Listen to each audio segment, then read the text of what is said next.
The story of the Quarry doesn't begin in 2021. It begins nearly a century earlier, with the Hackett family settling in the North Kill region of upstate New York. The Hacketts were among the founding families of what would eventually become the small town of North Kill.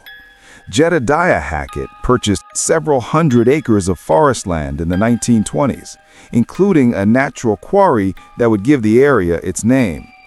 The family established themselves as landowners, business people, and eventually pillars of the community. For generations, the Hacketts ran legitimate businesses. They owned the local general store, managed timber operations, and eventually opened Hackett's Quarry summer camp in the 1950s. The camp became a regional institution where thousands of children spent their summers learning outdoor skills, making friends, and creating memories.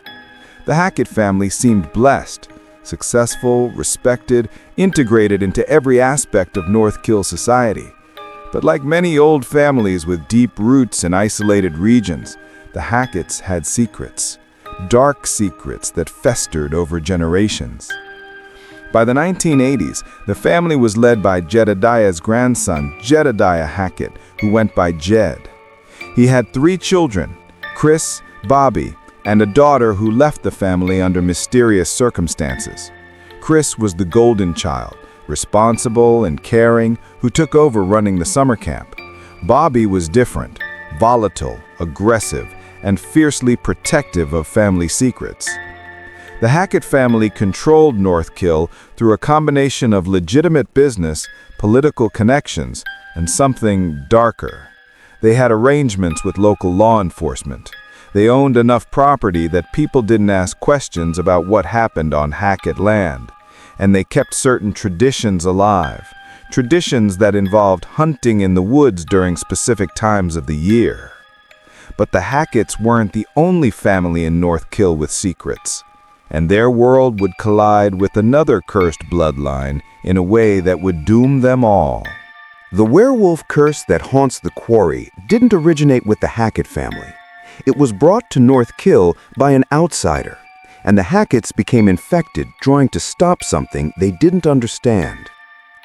In the summer of 2021, 6 years before the game's main events, a Turkish-American family named the Kayahan family came to North Kill. Specifically, Silas Kayahan, a young man traveling with his family's traditional Turkish folk music ensemble. The family performed at various venues around upstate New York, keeping old traditions alive. But Silas carried something ancient, a curse that had been in certain bloodlines for generations. Silas was a werewolf, though whether he was born with the curse or infected is never fully explained. What matters is that Silas was different from Hollywood werewolves. This was the original curse, the kind that transforms under the full moon and retains almost no human consciousness. The Kayahan family kept Silas contained during full moons using traditional methods passed down through generations. They traveled in a converted RV that could be secured from the inside. They had chains, restraints, and knowledge about managing the curse. For years, they'd maintained control. Then something went catastrophically wrong. In August 2021, the Kayahan family was camped near Hackett's Quarry. It was full moon week. The family prepared their containment protocols as usual, securing Silas in the RV's reinforced section. But something failed. Whether the restraints broke, the locks malfunctioned, or Silas was stronger than previous moons, he escaped. Transformed into his werewolf form, Silas ran into the forest. He was spotted by local teenagers who thought he was a large dog or bear. But Chris Hackett, camping in the woods that night, saw something different. He saw something impossible. Chris tracked the creature, thinking it might be a rabid animal threatening the campers who would arrive next week for the summer season. He followed it deep into the Hackett property, into areas where the public never went. Silas, in werewolf form, turned on Chris. The attack was brutal, but brief. Chris survived, escaping with severe bite wounds. He made it back to civilization and was treated at the local clinic, with the injury attributed to a wild animal attack. Chris didn't immediately transform. The curse doesn't work that way. But when the next full moon came, Chris Hackett discovered his family would never be the same. Chris's first transformation was at home, surrounded by family. The Hacketts, practical and protective, didn't panic. They restrained Chris, locked him in the storm cellar, and waited for dawn. When Chris returned to human form, the family faced their new reality. Chris Hackett was now a werewolf.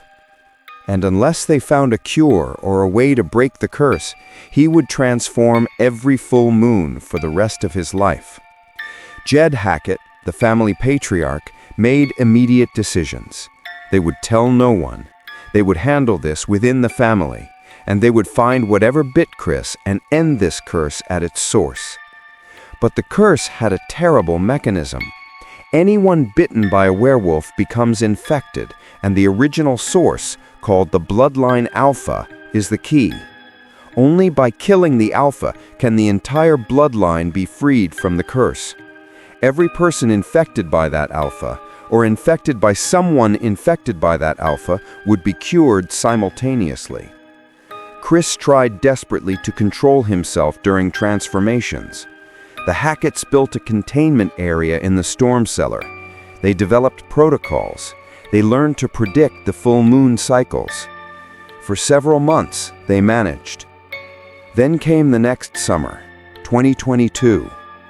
The camp was in full operation. Chris ran the facility while managing his condition. He was careful, secured himself during full moons, and maintained the illusion of normalcy. But one night, during a full moon, something went wrong. Chris's children, Kaylee and Caleb Hackett, were home from college, helping with the camp. They heard their father's anguished howls from the cellar. They went to check on him, thinking the restraints might have broken and he was hurt. Chris, in werewolf form, attacked his own children. Both Kaylee and Caleb were bitten before Bobby and Jed arrived to secure Chris. The damage was done. The curse had spread to Chris's children. The Hackett bloodline was now infected across 3 generations. The family was devastated. Chris blamed himself completely. Kaylee and Caleb would now transform during every full moon. 3 werewolves, all bloodline descendants of Silas Callahan. All doomed unless the alpha was found and killed. Jed Hackett made a decision that would define everything that followed. They would hunt the original werewolf. They would find Silas, kill him, and free the family. And they would do whatever it took, no matter the cost. The Hackett family became hunters. Finding Silas proved far more difficult than the Hacketts anticipated.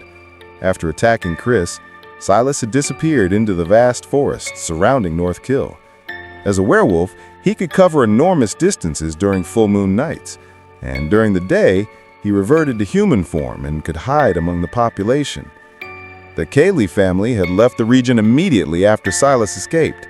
They knew what he was, knew the danger, and apparently decided that abandoning him was safer than trying to recapture him. They vanished without contacting authorities or leaving any way to track them down. The Hacketts used every resource available. The family had connections with local law enforcement, specifically Sheriff's Deputy Travis Hackett, Jed's son and Chris's brother. Travis was brought into the secret. He used police resources to search for missing persons reports, animal attack incidents, and unusual activity in the region. The Hacketts established a pattern. During full moon weeks, they would lock up their own infected family members, then hunt through the forest for Silas. They armed themselves with rifles and silver ammunition, having learned through research that silver was effective against werewolves. But hunting a werewolf proved incredibly dangerous. Werewolves in this universe are fast, strong, and deadly. They can survive injuries that would kill normal animals. And most terrifying of all, they're intelligent hunters, even in transformed state. The Hacketts had several encounters with Silas over the years. Each time, he escaped. They wounded him repeatedly, but never managed a kill shot. Silas was smart, possibly retaining more human intelligence than the Hacketts realized. He learned to avoid them, to stay in the deepest parts of the forest, to hunt animals instead of people when possible. The family became obsessed. Chris felt personally responsible for his children's infection. Kaylee and Caleb suffered through monthly transformations, losing their humanity for one night every month. The camp continued operating, but the Hacketts lived double lives: summer camp owners by day, werewolf hunters by night. They also had to contain their own infected family members during full moons. The storm cellar became a prison. Chris, Kaylee, and Caleb would be chained and locked away during transformation nights. The family couldn't trust that they wouldn't attack each other or escape to harm innocents. The psychological toll was enormous. Chris was racked with guilt. Kaylee became bitter and angry at her stolen life. Caleb tried to stay positive but struggled with depression. And the rest of the family, Bobby, Travis, and Jed, became hardened by the burden of protecting a terrible secret. Everything changed when Laura Kearney and Max Brinley drove into North Kill. Laura and Max were college students, both hired as counselors for Hackett's Quarry summer camp for the 2021 season. Laura would be the senior counselor, while Max worked as a general staff member. They were dating, in love, and excited about spending the summer together in a beautiful location. They made one critical mistake. They arrived early. Laura and Max drove up from New York, eager to get started and make a good impression. They arrived on the evening before counselor orientation, planning to surprise Chris Hackett and show their enthusiasm. What they didn't know was that they'd arrived during full moon week, and the Hacketts were in the middle of their hunt. Laura and Max got lost on the back roads near the camp. Their GPS malfunctioned, sending them down old logging roads that shouldn't have been accessible. As darkness fell, they encountered something that would change their lives forever. They saw a werewolf. Max was driving when the creature appeared in the road. It moved with impossible speed, barely visible in the headlights before vanishing into the trees. Max swerved, crashed the car into a tree, and both he and Laura were injured. Dazed and bleeding, they tried to make sense of what they'd seen. Before they could call for help, the werewolf attacked. It was Caleb Hackett, transformed and hunting in the forest. Caleb bit Max badly, tearing into his arm and shoulder. Laura fought back, managing to drive the creature off with the car's tire iron. She dragged Max back to the damaged vehicle and attempted to drive to safety despite the crash damage. They didn't make it far before encountering Travis Hackett on patrol. Travis, seeing the situation and recognizing werewolf wounds on Max, made a split-second decision. He drew his weapon on Laura and Max, forcing them at gunpoint to come with him. Laura, terrified and confused, complied. She thought Travis was going to help them. Instead, he took them to the police station and locked them in holding cells. Travis's reasoning was cold but practical. Max was infected and would transform during the next full moon. Laura was a witness to something that couldn't be explained, and the full moon cycle wasn't complete yet. There were still 2 more nights of transformations before the danger passed. Travis told Laura that she and Max were being held for their own safety and the safety of others. He refused to explain further. He provided medical treatment for Max's wounds, but offered no real answers. Laura, smart and determined, realized something was terribly wrong. She began to piece together information from overheard conversations, observations of Travis's behavior, and her own research using a smuggled phone.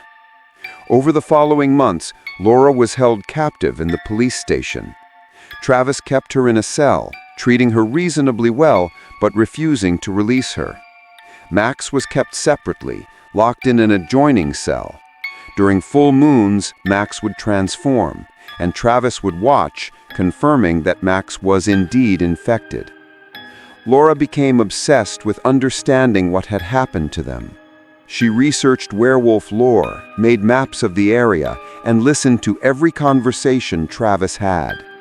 She learned about the Hackett family, about Chris and his children, and about the hunt for something called Silas. She also developed a strange relationship with Travis. He was her captor, but he wasn't cruel. He brought them food, books, and necessities. He even talked to her sometimes, carefully avoiding direct confirmation of werewolves, but acknowledging that something was wrong in Northkill that he was trying to fix. Laura formulated a plan. If the Hacketts were hunting an original werewolf to break a curse, and if killing that werewolf would cure everyone infected, then she needed to find it first. She needed to kill Silas and free Max. For 2 months, Laura plotted her escape. She watched Travis's routines, memorized when he left the station, and noticed when he was distracted during full moons managing other situations. In September 2021, Laura made her move. During a full moon night, when Travis was distracted by radio calls about disturbances on Hackett property, Laura used a lockpick she'd fashioned from smuggled materials to open her cell. She freed Max, still in human form since the moon hadn't fully risen. Together, they fled the police station, stealing Travis's backup keys and information from his office, including files on the Hackett family and maps of the forest. Laura's plan was to find Silas, kill him with silver bullets she'd stolen from Travis's gun locker, and end the curse before Max transformed again. She'd researched enough to understand the bloodline mechanic. Kill the alpha, free everyone infected by that bloodline. They made it to the forest and began searching based on Travis's notes and maps. For several hours, they tracked through the woods, looking for any sign of the creature. Then, Max began to transform. Laura had miscalculated the moon timing. Max's first transformation began while they were deep in the forest, miles from any containment. Laura watched in horror as the man she loved changed into a monster. Werewolf Max attacked her. Laura survived only because Travis arrived, having tracked them using his sheriff training. Travis shot Max with a tranquilizer, subduing him enough to retreat, but Laura was bitten in the struggle. Travis recaptured them both and dragged them back to the station. He was furious, telling Laura that her recklessness had now infected her too. When the next full moon came, both she and Max would transform. Laura was devastated. Her escape attempt had failed, and now she was cursed. She and Max were both werewolves, both dependent on finding Silas to be freed. Travis, surprisingly, seemed almost sympathetic. He told Laura that he understood her desperation, but that hunting Silas was more dangerous than she realized. The Hackett family had been trying for years and failed. What made her think she could succeed? Laura's response was simple. She had to try, because the alternative was living as a monster. Travis made her a deal. He would help her hunt Silas, but only when the time was right. And she would do exactly as he said, or he'd keep her locked up for her own protection. Laura agreed. She had no choice. For the next several months, Laura and Max remained Travis's prisoners. During full moons, they transformed and were contained in reinforced cells. During the days between, Laura trained, researched, and planned for the hunt that would free them all. June 2022 approached. The summer camp was scheduled to open again. Chris Hackett needed counselors, and Laura Kearney, still captive but planning, waited for her opportunity. Everything was about to converge in one terrible night. Summer 2022. 9 counselors arrived at Hackett's Quarry summer camp for what they thought would be a normal summer job. They were young, excited, and completely unaware they were walking into a nightmare. The counselors were Jacob, athletic, charming, but insecure. Jacob was in love with fellow counselor Emma and dreaded the end of summer because it meant potentially losing her. Emma Mountbank, social media influencer, confident, and manipulative. Emma liked Jacob but wasn't ready for commitment, seeing the summer as content for her channel. Dylan Lenevy, witty, sarcastic, hiding his feelings for Ryan behind humor. Dylan was the camp's radio host and resident comedian. Ryan Erzeler, quiet, artistic, emotionally closed off. Ryan kept his distance from most people, focused on his podcasting and observation. Caitlin Kay, strong-willed, practical, natural leader. Caitlin was pragmatic and brave, someone others relied on in crisis. Nick Fersillo, sweet, artistic, a bit awkward. Nick had a crush on Abigail and was hoping the summer would bring them closer. Abigail Bligh, gentle, creative, dealing with anxiety. Abigail was kind-hearted but struggled with confidence. Abby, note, Abigail goes by Abby. Artistic and sensitive, she came to camp hoping to find herself. And finally, Laura Kearney, who never arrived, having been imprisoned since the previous summer. Max Brinley, also still captive with Laura. To replace Laura as senior counselor, Chris Hackett had hired Grace. Wait, no. Checking notes. Actually, the game doesn't add a replacement for Laura. The counselors operate without her, with Chris Hackett taking more direct oversight. The summer proceeded normally for 8 weeks. The children came, activities happened, friendships formed among the counselors. Jacob and Emma's relationship became complicated. Dylan and Ryan grew close, but never acknowledged the tension between them. Nick and Abby spent time together painting and talking. Caitlin emerged as a natural leader. None of them noticed the strange aspects of the camp. How the Hackett family was always tense during certain weeks. How they weren't allowed into certain areas of the property. How Chris would sometimes disappear for days, with his father Jed running things in his absence. The counselors were busy with children, exhausted from daily activities, and focused on their own relationship dramas. They missed all the warning signs. Summer ended. The last bus of children departed. The counselors prepared for one final night together before leaving the next morning. They planned a party, a celebration, a chance to say goodbye. Chris Hackett had other plans. Chris Hackett called a final meeting with the counselors. He thanked them for their work, paid them their final wages, and then made an unusual request. He needed them to leave. Tonight. Immediately. Not in the morning as planned. Right now. Pack up, get in cars, and drive away from Hackett's Quarry before night fell.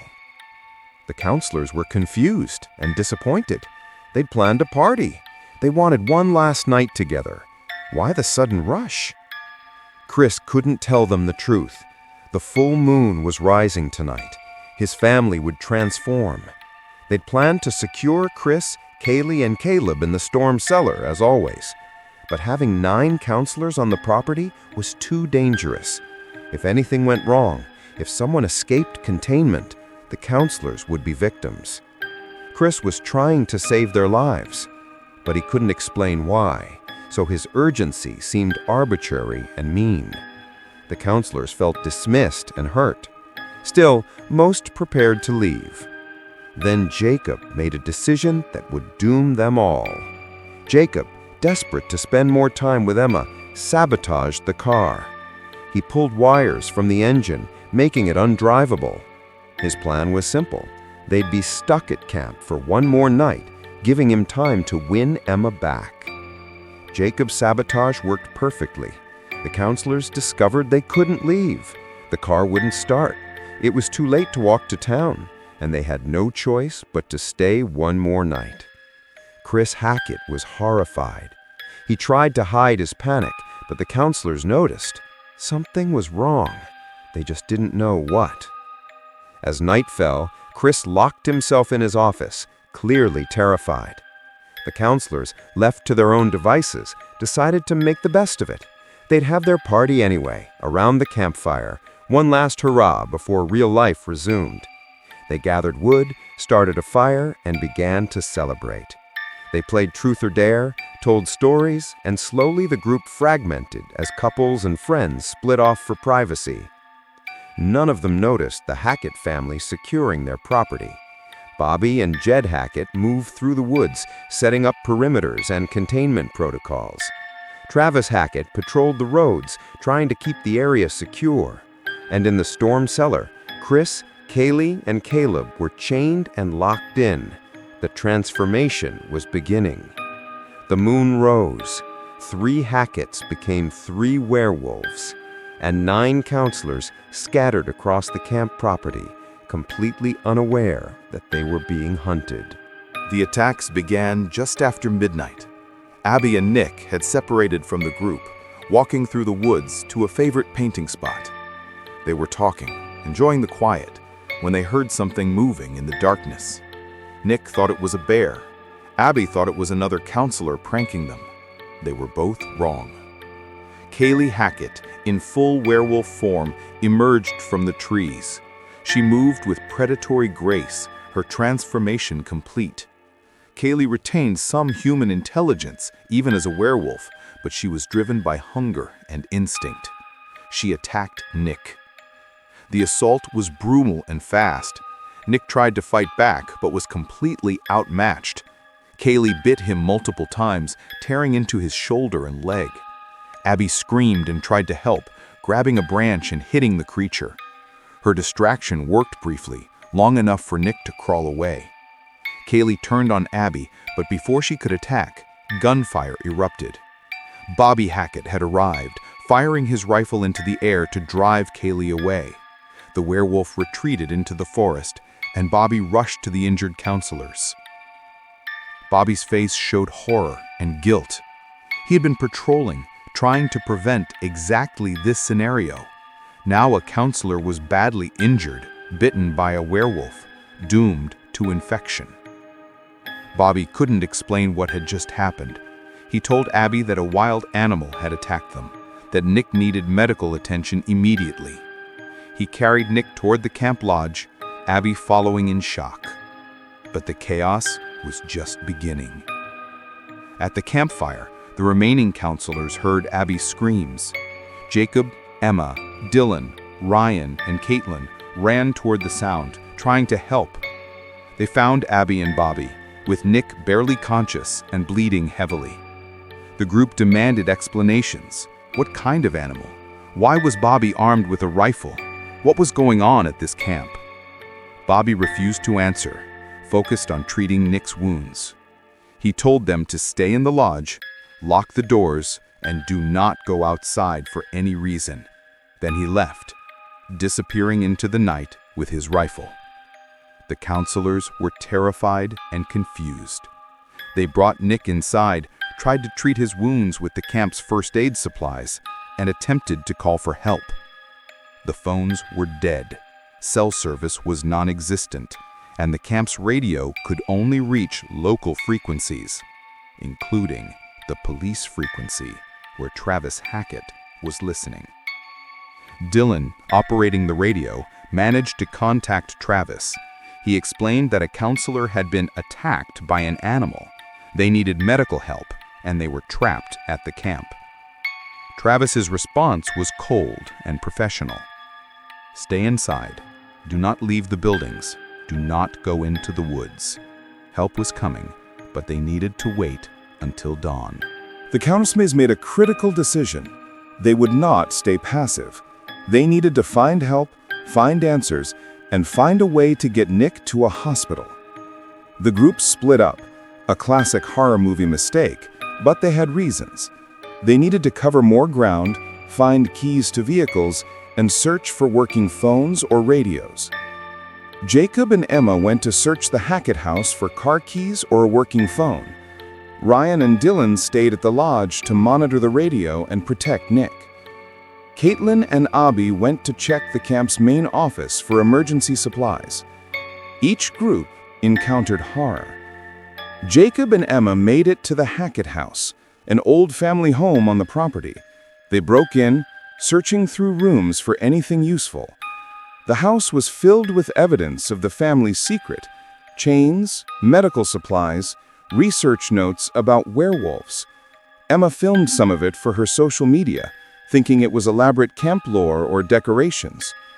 Then they found the storm's cellar door. It was reinforced with heavy locks and bars, and something was moving inside.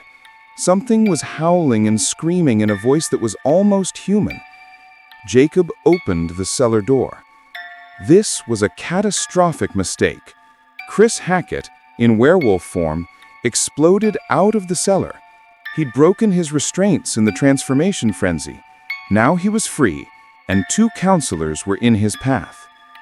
Ryan and Dylan stayed at the lodge to monitor the radio. Jacob and Emma ran. Chris chased them through the house and into the woods. The werewolf was impossibly fast, covering ground that should have been impossible. Jacob and Emma split up, thinking it would be harder for the creature to chase both. Emma climbed into a treehouse, hiding in a structure they'd used with campers. Chris found her anyway. He climbed up, cornered her, and prepared to attack. Emma had one advantage: her phone. She activated the flash, turning the camera's bright LED light on the werewolf. The sudden bright light blinded and confused Chris, giving Emma seconds to escape. She jumped from the treehouse and ran toward the camp buildings. Jacob, meanwhile, had reached a maintenance shed. He barricaded himself inside, hearing the werewolf prowling outside. He found a CB radio and tried to call for help, reaching Travis again. Travis's response revealed critical information.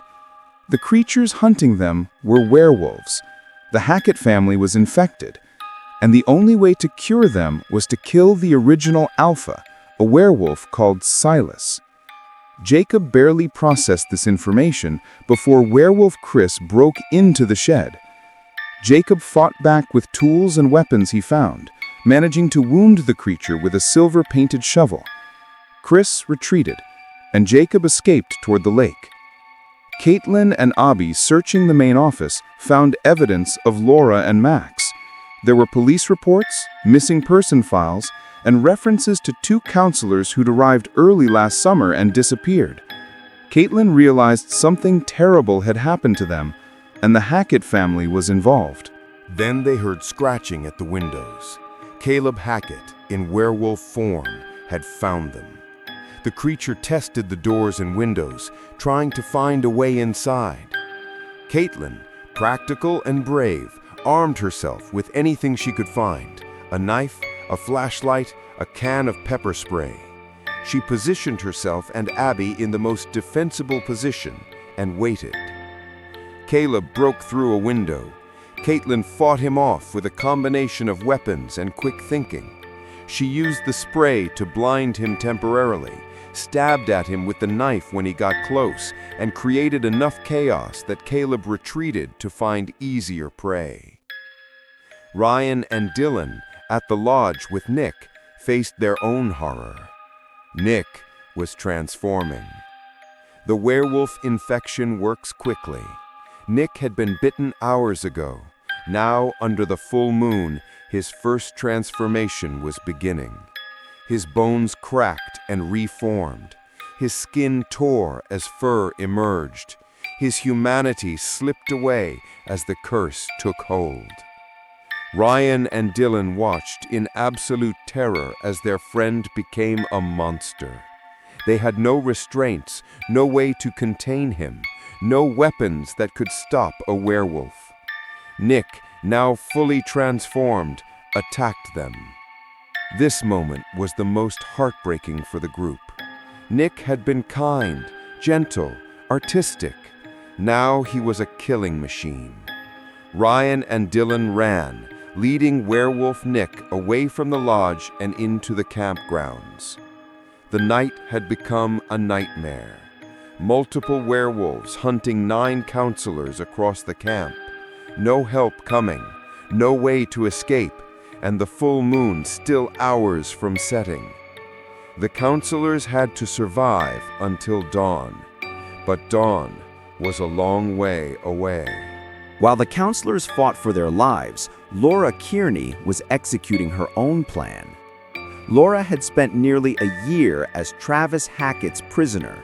She'd used that time to learn everything about the werewolf curse, the Hackett family, and most importantly, where to find Silas. On this night, the night of the full moon, Travis was distracted. Radio calls from the camp reported counselors in danger, werewolves loose, everything going wrong. Travis was torn between his duty to contain the situation and his secret mission to protect his family. Laura, transformed into her werewolf form in her cell, broke out. She was strong enough now to bend the bars, having transformed monthly for nearly a year. She freed Max from the adjoining cell, though he was still in human form. The pair confronted Travis at the police station. Laura, back in human form after forcing herself to calm down and trigger a reverse transformation, demanded that Travis give her the information she needed to find Silas. Travis, exhausted and desperate, finally agreed. The situation at the camp was out of control. If Laura could kill Silas and end the curse, everyone would be cured. Chris, Kaylee, Caleb, Nick, Laura herself, and Max would all be freed. But there was a catch. Travis believed that Chris, his brother, might die if cured. Chris had been a werewolf for years, and his body had adapted. The sudden reversal of the curse might be fatal. Travis asked Laura to promise that she would save Chris if possible, cure the curse, but protect his brother. Laura, desperate and determined, agreed to anything if it meant freeing Max. Travis gave her a map showing Silas's location, a section of the forest where the original werewolf had been sighted repeatedly. He also gave her silver bullets and a rifle, the only weapons that could kill a werewolf permanently. Laura and Max left the police station and drove toward the forest, toward Hackett's Quarry, toward a confrontation with the Alpha. Back at the camp, the counselors had regrouped in the lodge. All 9 were still alive, though several were injured. Nick was still in werewolf form, having been lured outside and locked in a maintenance shed by Ryan. The group took inventory of their situation. Multiple werewolves hunting them. No way to escape until dawn. One of their own infected and transformed. The Hackett family trying to contain the situation but overwhelmed, and hours still remaining before moonset. Caitlin emerged as the leader. She organized a defense of the lodge, using furniture to barricade doors and windows. She distributed what weapons they had, knives, tools, even the camp's bow and arrows. The counselors demanded answers from each other. Jacob confessed to sabotaging the car, earning fury from the group. Emma's social media obsession was criticized. Ryan's emotional distance was challenged. The stress broke down all their facades and forced honesty. Dylan made a horrifying discovery. He'd been bitten earlier in the night and hadn't told anyone. The infection was spreading through him. He would transform during the next full moon, doomed to the curse. Dylan's confession that he'd been infected sent the group into deeper panic. Caitlin, maintaining her composure, asked him when it happened. Dylan explained that during the chaos of Nick's transformation, he'd been grazed by werewolf claws while helping Ryan escape. At the time, he'd thought it was just a scratch. Now he understood the terrible truth. The group faced a moral dilemma. Dylan was infected, but still human. He wouldn't transform until the next full moon, which was a month away. But the knowledge that he was cursed, that he would become a monster, weighed on everyone. Ryan, usually emotionally distant, showed genuine care for Dylan. The crisis had stripped away his defenses. He promised Dylan they would find a cure, that they would kill Silas and break the curse before the next moon. But first, they had to survive this night. The werewolves were relentless. Kaylee circled the lodge, testing every window and door. Caleb prowled the perimeter, working in coordination with his sister in a way that suggested they retained pack instincts even in the transformed state. And Chris, the largest and most aggressive, repeatedly charged the barricades. Bobby and Jed Hackett were still trying to contain the situation. Bobby appeared at the lodge, rifle in hand, and tried to help reinforce the defenses. He finally admitted the truth to the counselors. His nephew and niece were the werewolves attacking them. His brother Chris was also transformed, and the family had been hiding this curse for years. The counselors demanded to know why they hadn't been warned, why they'd been allowed to stay on the property during a full moon, why the camp even operated with this danger. Bobby had no good answers. The family had thought they could control it. They'd been wrong. Jed Hackett arrived with more weapons and a grim announcement. Travis had radioed in. Laura and Max were heading into the forest to hunt Silas. If they succeeded, the curse would break. Everyone infected would be cured instantly, including Kaylee and Caleb, whom he loved despite their curse. But there was a problem. Jed believed that if Chris was cured, the sudden reversal of years of werewolf physiology might kill him. Chris's body had adapted to monthly transformations. His heart, his organs, his entire system had been reshaped by the curse. A sudden cure could cause catastrophic organ failure. Jed faced an impossible choice. Let his son remain cursed forever, or cure him and possibly cause his death. The counselors, exhausted and terrified, debated what to do. Some argued that freeing everyone from the curse was worth any cost. Others felt that sacrificing Chris was wrong, that they should find another way. Emma, surprisingly, was the most vocal about saving Chris. She'd seen enough of the Hackett family's devotion to each other to understand that they were victims too. Chris hadn't chosen to be bitten. He'd been trying to protect the camp when Silas attacked him. He deserved a chance to live. The debate was interrupted by a massive assault on the lodge. All three Hackett werewolves attacked simultaneously, a coordinated strike that suggested Chris retained enough intelligence to lead his children in strategy. The barricades began to fail. The lodge's defenses collapsed under the werewolf assault. Windows shattered, doors burst from their hinges. The counselors had no choice but to fall back to interior rooms, fighting a desperate retreat. Caitlin stood her ground with the hunting rifle Bobby had provided. She'd never fired a gun before, but fear and determination made her aim steady. She shot at Caleb as he burst through a window, hitting him with silver bullets. Caleb yelped in pain and retreated, wounded but not dead. Abby and Emma barricaded themselves in a pantry, using heavy shelving units to block the door. They could hear Kaylee circling outside, sniffing and scratching, trying to find a way in.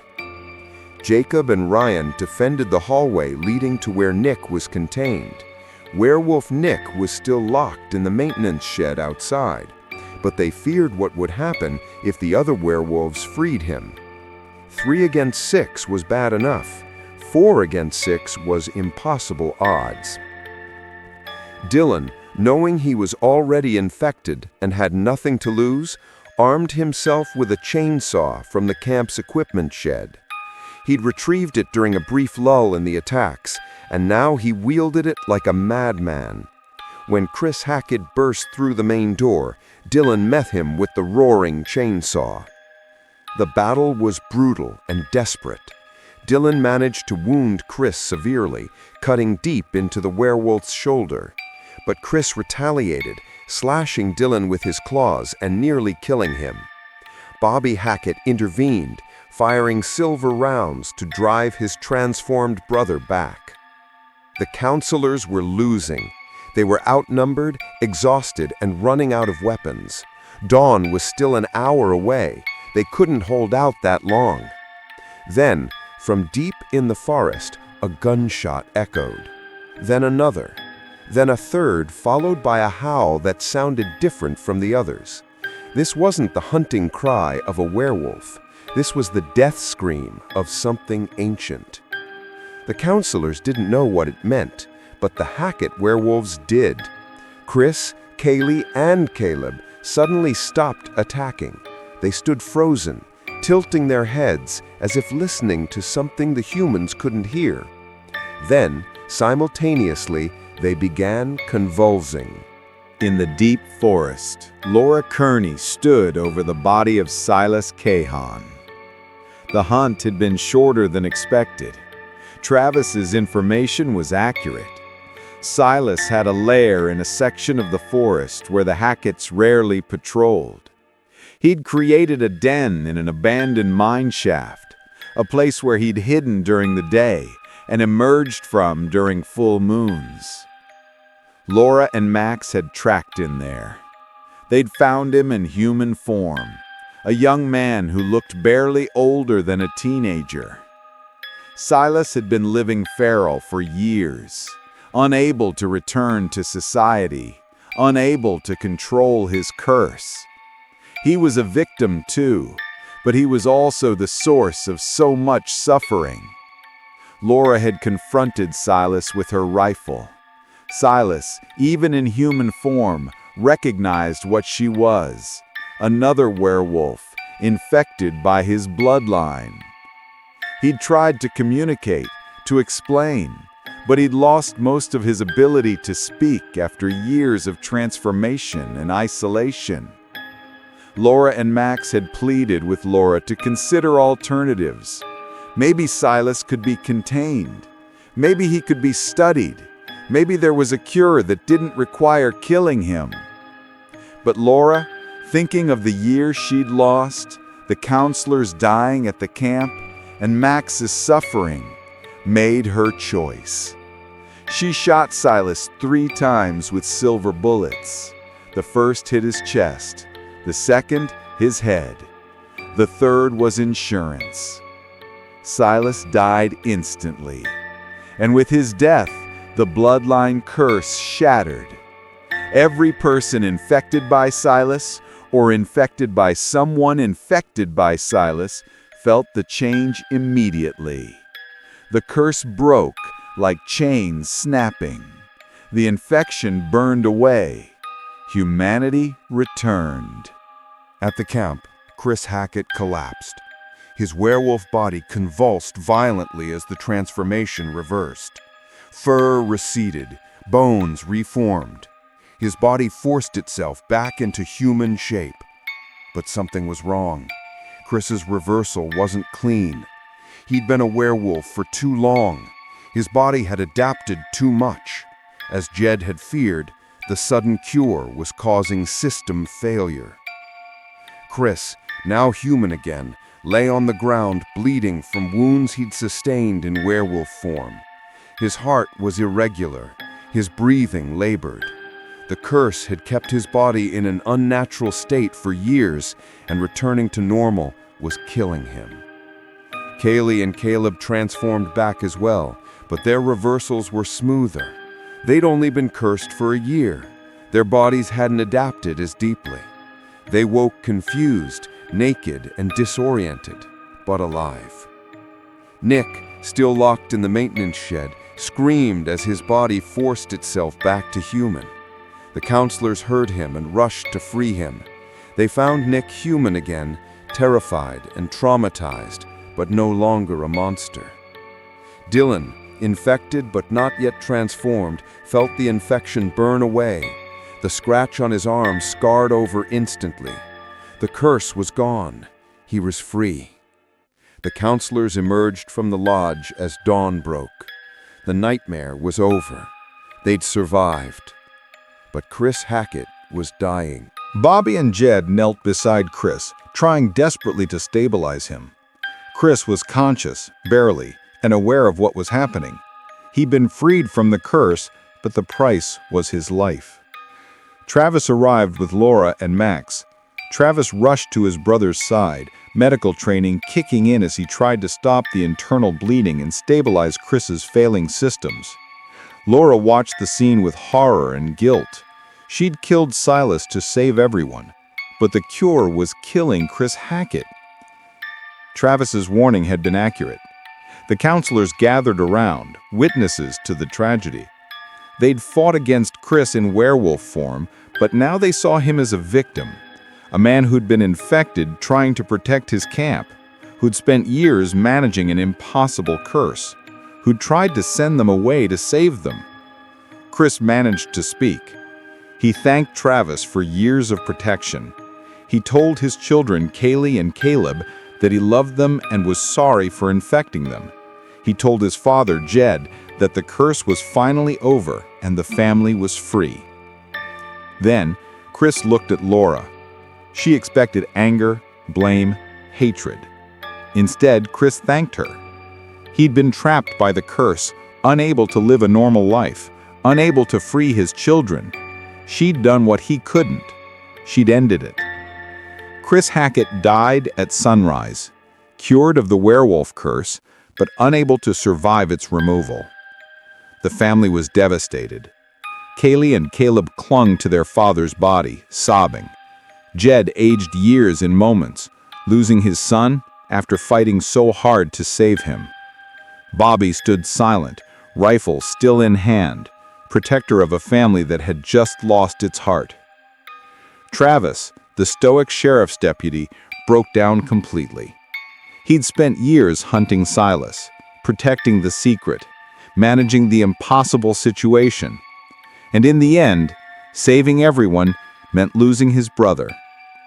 The counselors stood as witnesses, survivors of a nightmare, but also participants in a tragedy. They'd wanted the curse broken. They'd encouraged killing Silas. And now they saw the cost. Laura was destroyed by guilt. Max held her as she wept, both of them free, but broken by what their freedom had cost. Emergency services arrived at dawn. Multiple calls had been made throughout the night. Counselors calling 911, Bobby radioing for help, Travis requesting backup. The authorities descended on Hackett's Quarry to find a crime scene they couldn't comprehend. 9 counselors, traumatized and injured. 3 members of the Hackett family claiming to have been attacked by wild animals. 1 dead body with gunshot wounds in the forest. Another dead body at the camp from apparent heart failure. Evidence of destruction across the property. The official story, constructed quickly by Travis using his law enforcement authority, blamed everything on a wild animal attack. A pack of aggressive wolves had entered the area, attacked the counselors, and caused the chaos. Chris Hackett had died of a heart attack during the crisis, stress-induced and tragic. The counselors were told they could tell their version of events, but who would believe them? Werewolves? Curses? They'd sound insane. They had some video evidence from Emma's phone, but it was dark, unclear, and could be dismissed as hoax footage. The counselors made a collective decision. They would take the trauma, the knowledge, and the truth to their graves. They would tell the official story and try to move on with their lives. But they all knew they'd never really move on. Jacob carried the guilt of sabotaging the car, knowing his selfish decision had led to everything. Emma had footage of real horror on her phone but would never post it. Dylan had faced death and survived, but was changed forever. Ryan had opened his heart and been traumatized for it. Caitlin had become a warrior but didn't want to be. Abby had seen her friend Nick transform into a monster. Nick himself had been a monster and would never forget the feeling of losing his humanity. And Max and Laura, free from the curse, but carrying the knowledge that their freedom cost a good man's life. The Hackett family faced their own reckoning. Kaylee and Caleb were free, but fatherless. Jed had lost his son. Bobby had failed to protect his family. And Travis, the guardian of terrible secrets, now had to carry even more. The camp was closed permanently. The land was sold. The Hackett family legacy ended with that summer. Years later, the counselors rarely spoke to each other. The shared trauma was too intense. They'd bonded through horror, but maintaining those bonds meant reliving the worst night of their lives. But on every full moon, each of them would look up at the sky and remember. Remember the night werewolves were real. Remember the night they survived the impossible. Remember the night that changed everything. And wonder if somewhere, someone else was facing the same nightmare.